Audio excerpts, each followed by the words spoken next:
नमस्कार मित्रांनो, welcome to new vlog. तर मागच्या 2 व्हिडिओमध्ये सांगितल्याप्रमाणे आज आपण होम टूर करणार. कालच्या दिवशी मी तुम्हाला सांगितलं होतं की मला हे घर बनवण्यासाठी किती खर्च आला. तो टोटल खर्च मी तुम्हाला सांगितलेला होता. तर आज आपण होम टूर करणार. मी माझं पूर्ण घर तुम्हाला आजच्या व्हिडिओमध्ये दाखवतो आहे. किती रूम आहे आतमध्ये, त्यानंतर त्यांची साईज काय, तर सर्व मी तुम्हाला आजच्या व्हिडिओमध्ये दाखवणार आहे. मला घर आवडलं तर तुम्ही मला नक्की कॉमेंटमध्ये सांगायचं आहे आणि घराची फिनिशिंग कशी आहे ते पण तुम्ही मला नक्की सांगायचं आहे. सर्वात पहिले आपण घराच्या बाहेरच्या बाजूने होम टूरला सुरुवात करणार. आज बाहेरच्या बाजूने घर कसं दिसतंय ते मी तुम्हाला पहिले व्हिडिओमध्ये दाखवतो.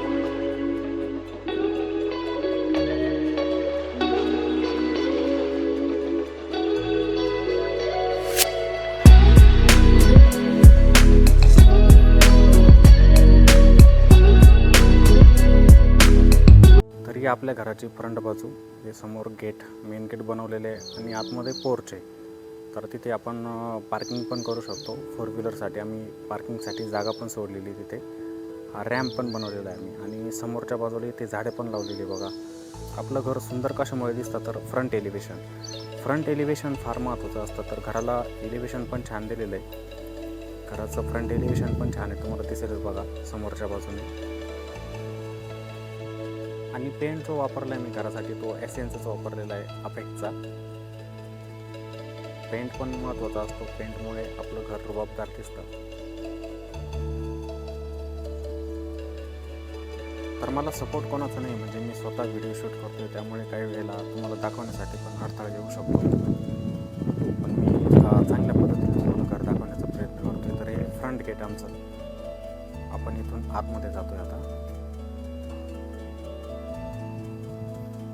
हा पोर्चचा भाग. एक 4 व्हीलर इथे आरामात बसू शकते या ठिकाणी. आम्ही झाडे पण लावलेली बघा कुंड्यांमध्ये, झाडे पण लावलेली इथं.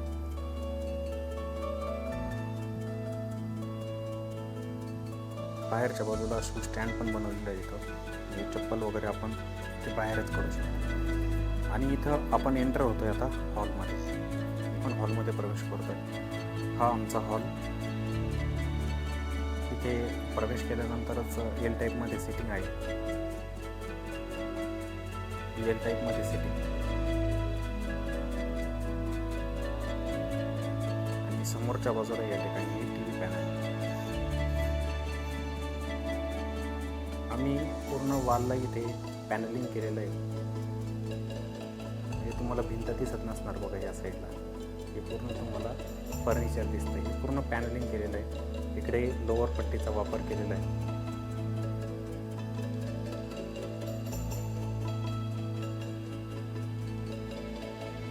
ही एल टाईप सिटिंग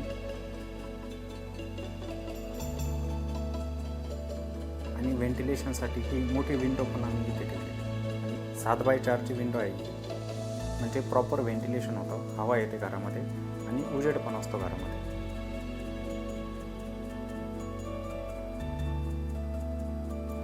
आणि अजून एक विंडो ह्या साईडला पण आहे.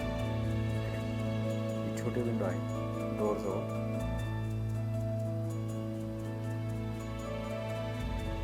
तर हा होता आमचा हॉल. तर याची साईज ही 12x15ची. 12x15मध्ये आम्ही हा हॉल बसवला आहे.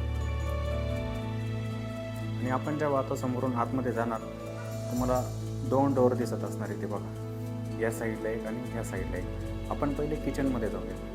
तर इथून आपण जातोय आता किचनमध्ये. इकडे आलेलो आहे आपण किचनमध्ये. तर हा आमचा किचन. बॅग बनवली आम्ही ग्रेनाईटची. तर इथे पण याला कव्हर केलेलं असतं पूर्णपणे. आम्ही ओपनच ठेवलेलं आहे. आमच्याकडे जवळजवळ अशाच पद्धतीने रॅक बनवले जातात आणि डबे ठेवले जातात इथे किचनमध्ये, वरच्या बाजूला पण. आणि इथे पण प्रॉपर व्हेंटिलेशन आहे, म्हणजे 2 विंडो आहे, एक आणि ह्या साईडला पण एक. आणि स्पेस पण भरपूर आहे इथं किचनमध्ये, मोठा स्पेस आहे. आपण ह्या दरवाजामधून आतमध्ये प्रवेश केलेला होता या साईडला. हा किचन. समोर जो डोअर दिसतोय तुम्हाला, त्याच्या बाहेर गेल्यानंतर तिथं वॉशिंग पॉईंट आम्ही बनवलेला आहे. आपण जाऊया बाहेर.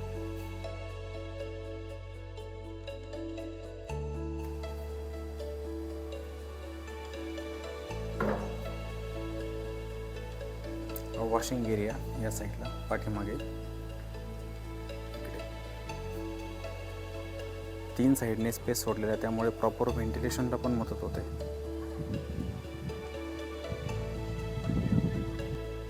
तर आपण पुन्हा आता घरामध्ये जातोय आतमध्ये.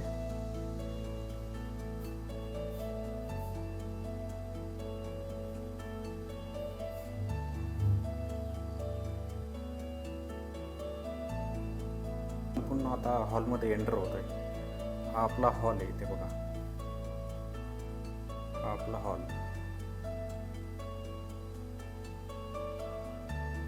ह्या हॉलमधूनच आपण इकडे एंटर होतोय. म्हणजे बघा, मी जर असा उभा आहे तर ह्या बाजूला गेलो मी तर इकडे किचनमध्ये जातोय आणि ह्या बाजूला गेल्यानंतर एक पॅसेज येतो. त्या पॅसेजमधून आपण दोन्ही बेडरूममध्ये जाऊ शकतो. आपण आता मोठ्या बेडरूममध्ये जाऊया. हा बेडरूम मोठा आमचा.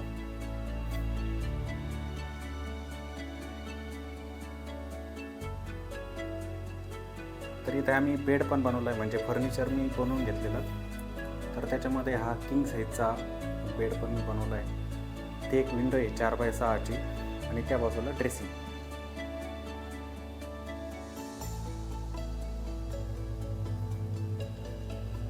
इकडे हा ड्रेसिंग, ही विंडो.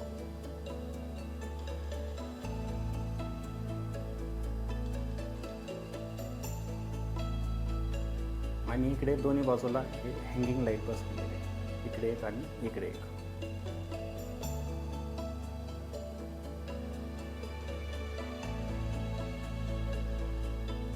बेडमध्येच स्लायडिंग वॉर्डरोब पण तयार केलेला आहे, कारण की कपडे वगैरे ठेवायचे म्हटल्यावरती वॉर्डरोब तर पाहिजेच. माझ्या मते सर्वांना हे कलर कॉम्बिनेशन आवडलेलं असणार नक्की वॉर्डरोबचं. हे स्लायडिंग वॉर्डरोब आहे.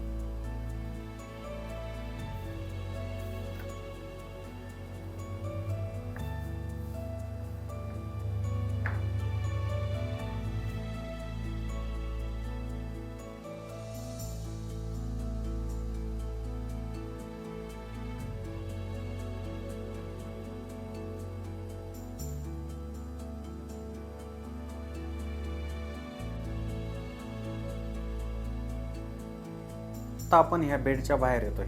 हा एक बेड बघितला आपण, अजून एक दुसरा बेड आहे. आता ह्या बेडमधून जेव्हा आपण बाहेर येतो, समोरच्या बाजूलाच आपल्याला दिसेल इथं बेसिन. इथं हा पॅसेज होता, हे बघा दिसेल तुम्हाला. हा पॅसेज आहे. ह्या पॅसेजचा वापर आम्ही इथं बेसिनसाठी केलेला आहे. इथं हे बेसिन.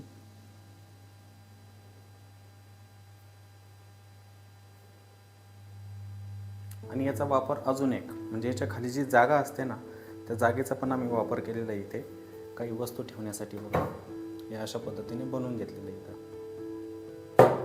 याला जी प्रोफाईल टाकलेली आहे. याचा लुक पण चांगला आहे, दिसायला पण छान. आणि ह्याच पॅसेजमध्ये मग इथे येतं टॉयलेट आणि बाथरूम. या साईडला टॉयलेट, बाथरूम आणि त्या बाजूला हा बेड. इकडे बेड आहे बघा, आणि इकडे हे बाथरूम आणि इकडे टॉयलेट. तर आता मी जातोय सेकंड बेडमध्ये. हा सेकंड बेड, चिल्ड्रन बेड. इथे बघ, आता याची साईज जी आहे ना, ती आहे 9x12ची. हा बेड 9x12चा. आणि जो बेड आपण पहिला बघितला त्याची साईज होती 12x12ची. तो मोठा बेड आहे, हा थोडा छोटा आहे. आणि इथेच मग ईशान्येला आम्ही देवघर ठेवायचं ठरवलं. ईशान्य दिशा चांगली असते. तर अजून देवघर घ्यायचं आहे आम्हाला, पण हे तात्पुरत्या स्वरूपात आम्ही इथं ठेवलं आहे. शिलाई मशीन फॅमिलीची ती पण ठेवलेली आहे. अजून सामान वगैरे लावायचं राहिलेलं आहे, ते आम्ही व्यवस्थित करतोय अजून. तर ह्या बेडमध्ये पण वॉर्डरोब बनवलेले आहे आम्ही. दोघांचा कलर सेमच ठेवलेला आहे वॉर्डरोबचा. स्काय ब्ल्यू आणि व्हाईट कलरचं कॉम्बिनेशन आहे ते.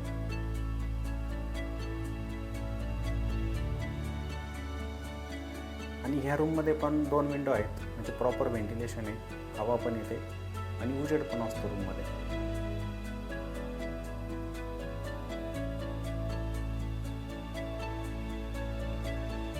आता मी बेडच्या बाहेर आलेलो आहे. इकडे आपण एक बेड बघितलेला होता. इकडे टॉयलेट, बाथरूम आणि इकडे एक बेड बघितला. तर इथे एक डोअर दिसतोय. त्या डोअरच्या बाहेर गेल्यानंतर आपण वरच्या फ्लोअरवरती जात असतो. ठीक आहे. आता आपण इथे दोन्ही बाजूने, म्हणजे मी बाहेरच्या बाजूने पण इथे स्टेअरकेसवरती जाऊ शकतो आणि आतल्या बाजूने पण जाऊ शकतो. म्हणजे जसं मी आता आतल्या बाजूने जातो, इथं बाहेरच्या बाजूने जर यायचं ठरवलं तर इथे एक डोअर आहे बघा, इथून पण मी येऊ शकतो. बाहेरच्या बाजूने पण मी तुम्हाला डोअर दाखवतो कशा पद्धतीने मी इथे एंटर होऊ शकतो. मी इथं आता पोर्चमध्ये उभा आहे. बघा. तर इकडे आल्यानंतर हा डोअर तुम्हाला दिसेल. ही जी सायकल उभी आहे ना, इथे हा डोअर आहे बघा. हा सेफ्टी डोअर आहे. याला ओपन केल्यानंतर मी आतमध्ये प्रवेश करू शकतो आणि वरच्या फ्लोअरवरती जाऊ शकतो. आता आपण वरच्या फ्लोअरवरती जाऊया, जिथं माझं ऑफिस आहे. मी माझं स्वतःचं एक ऑफिस बनवलं आहे, जिथं बसून मी काम करणार आता. तर या डोअरमधूनच आपण वरती जाणार, या स्टेअरकेस.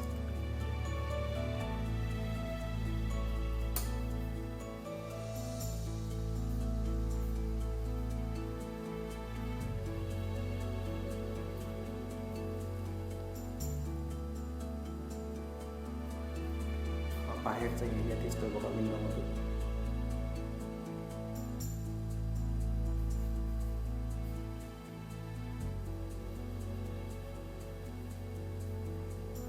तर मी आता ऑफिसमध्ये प्रवेश करतोय. इथे सेफ्टी डोअर आहे वरचा टेरेसचा, आणि इकडे गेलो की एक रूम येतो असतो.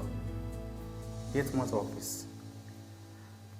तर अशा पद्धतीचं ऑफिस मी बनवलेलं आहे. इथे एक चेअर आणि हे टेबल जे आहेत मी फर्निचरमध्येच बनवले.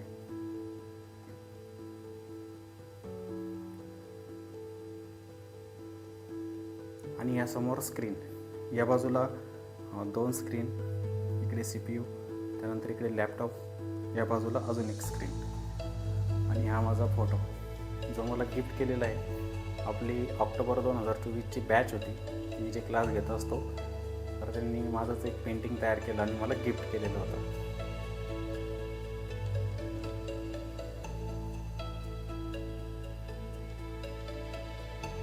मी इथे बसूनच आता काम करत असतो.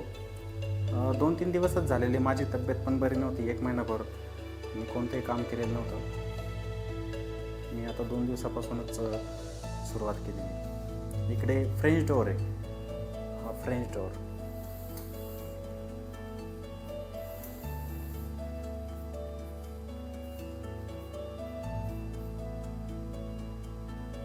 इकडे पण ह्या बाजूला पण एक विंडो आहे. हे असं आपलं ऑफिस. तुम्हाला आवडलं आहे का ऑफिस? कॉमेंटमध्ये नक्की सांगा मला. आपण या डोअरला ओपन करून बाहेरच्या साईडला जाऊ.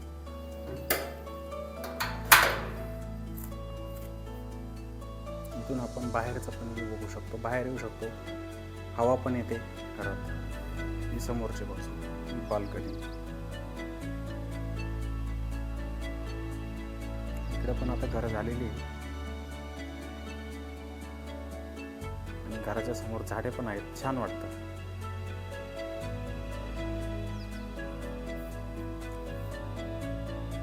तर वरती हा एवढा एकच रूम आहे. आणि हे बनवण्याचं कारण म्हणजे पहिले मला खूप डिस्टर्बन्स व्हायचं. मी माझ्या बेडमध्येच काम करायचो पहिलं जे घर होतं, त्यामुळे मी इथे एक सेपरेट रूम बनवला, माझं एक ऑफिस तयार केलं. मग आता मी इथे बसूनच काम करतो.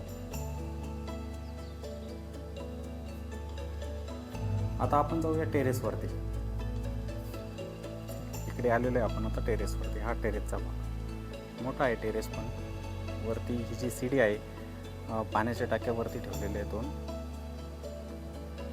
ही पूर्ण टेरेस आहे. इकडे आल्यानंतर ह्या साईडला बसण्यासाठी जागा पण आहे. इथं टाईल्स वगैरे टाकलेले होते आम्ही. ही जागा आहे, ओपन आहे थोडीशी. आणि हा समोरचा आहे. तुम्हाला काही व्हिडिओमध्ये दाखवलेलं आहे आजूबाजूचा परिसर बघा. ग्राउंड आहे मस्त, हवा खेळती राहते. तिकडे कॉलनीचा भाग आला समोर, ते समोर तुम्हाला दिसेल. सर्व घरं आहेत आणि इकडे ह्या बाजूला अजून घरं नाही जास्त, त्यामुळे हवा पण खेळते राहते आणि मस्त वाटतं. वातावरण पण छान आहे इथं. तर असं होतं आमचं घर. माझ्या मते तुम्हाला सर्वांना घर नक्की आवडलेलं असेल आणि घराची फिनिशिंग लक्षात येऊन जात असते. बाहेर जेव्हा तुम्ही फ्रंट एलिव्हेशन बघत असतात ना, समोरच्या बाजूने जेव्हा घराला बघतात किंवा दुरून पण जेव्हा तुम्ही घराला बघणार ना, घराची फिनिशिंग तुमच्या लक्षात येत असते की घर कसं बनवलेलं आहे. घराला जो पेंट दिलेला असतो आतल्या बाजूने, चला हे तर तुम्ही व्हिडिओमध्ये बघताय, पण जेव्हा प्रत्यक्षात तुम्ही जात असतात तेव्हा भिंतींना दिलेला कलर, जी वालपुट्टी करत असतात त्याची फिनिशिंग हे आपल्याला ताबडतोब लक्षात येत असतं. ठीक आहे, वालपुट्टी जर व्यवस्थित झालेली असेल ना तर तो पेंट जो असतो ना तो खुलून दिसतो, चांगला दिसतो तो. तर आपलं काम तसं सर्वच काम चांगल्या पद्धतीचं झालेलं आहे. ठीक आहे, बाहेरच्या बाजूने पण तुम्ही एलिव्हेशन बघितलं ते पण छान होतं आणि आतल्या बाजूने जे रूम्स आहे ते पण छान बनलेले. ठीक आहे, आणि आपलं घर कसं तयार झालेलं आहे, दिसायला सुंदर आहे का, ते मला तुम्ही कॉमेंटमध्ये नक्की सांगायचं आहे. ठीक आहे, आत्तासाठी मी थांबतो. पुन्हा भेटू आपण अशाच एका नवीन व्हिडिओमध्ये. जय हिंद.